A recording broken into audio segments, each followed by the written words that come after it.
Monsieur le Président, bonsoir. Bonsoir. Merci de nous accueillir en direct à l'Élysée, chez vous. On a tous les deux énormément de questions à vous poser. La campagne électorale a déjà commencé avec un candidat qui s'appelle François Hollande, qui représentera... Monsieur Pernaut, qu'il y ait des brebis galeuses, comme dans tous les corps, elles doivent être sanctionnées. Donc je dois agir. Et puis on verra le moment venu. Mais là, vous dites, ça viendra le moment venu. Tous les candidats doivent être sanctionnés. Tous. Concrètement, ça peut être quoi? Ça peut aller jusqu'où, dans votre esprit?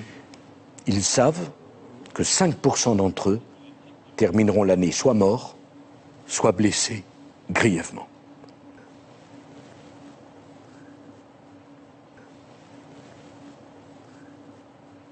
Monsieur Pernaut, il ne faut jamais s'énerver. Et quand on s'y laisse aller, parce qu'on est tous des êtres humains, on a toujours tort. Alors on va parler maintenant des questions d'actualité. Généralement, ce sont des questions qui fâchent. Comment on relance l'économie de notre pays aujourd'hui, Monsieur le Président? Mais qu'est-ce que vous voulez que je dise? Les Français doivent comprendre que s'il y a une personne qui ne doit en tenir aucun compte, c'est le Président de la République. Et mon travail, c'est pas les protéger. À la différence des autres, mais je suis Président de la République. Peut-être vous en êtes-vous rendu compte? Seuls 31% des Français sont satisfaits de votre action. Bien sûr. Naturellement, il ne sortira rien de cela et tout le monde le sait. Et vous le premier, Monsieur Calvi. Vous le savez parfaitement. Il y a quelque chose qui participe aussi au climat actuel, c'est depuis quelques semaines la multiplication d'affaires mettant en cause des policiers de haut niveau dans des affaires de drogue, de prostitution, etc. Vous y avez directement participé. Est-ce que vous vous sentez visé par le climat actuel de ces affaires? Oh, pas du tout. Pourquoi? Moi, les Français m'ont mis à la tête du pays. Alors là, vous avez comme ça tous les avantages. Pourquoi le refuser? Il n'y a rien à négocier.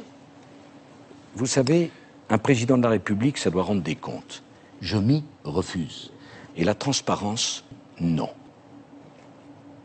Est-ce que vous continuez de dire « je n'ai pas été élu pour augmenter les impôts » ? J'ai honte d'une déclaration de cette nature. Parce que mon rôle de président de la République, c'est pas de prendre les décisions. Alors il se demande combien ça va coûter. À un moment, il faut faire son devoir. Il faut que les Français paient des impôts et ma retraite sera payée. Ce qui n'est pas infamant à ma connaissance. Puis je vais vous dire autre chose.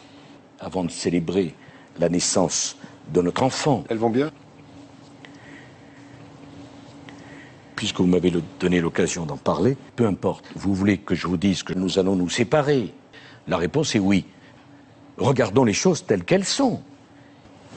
Franchement, ma femme, c'est pas facile. Tellement caricaturale. Permettez-moi de vous le dire. Tellement excessive. Tellement sotte. Ça peut durer encore combien de temps? C'est terminé. Merci de nous avoir consacré cette soirée. Merci. Bonne soirée à tous.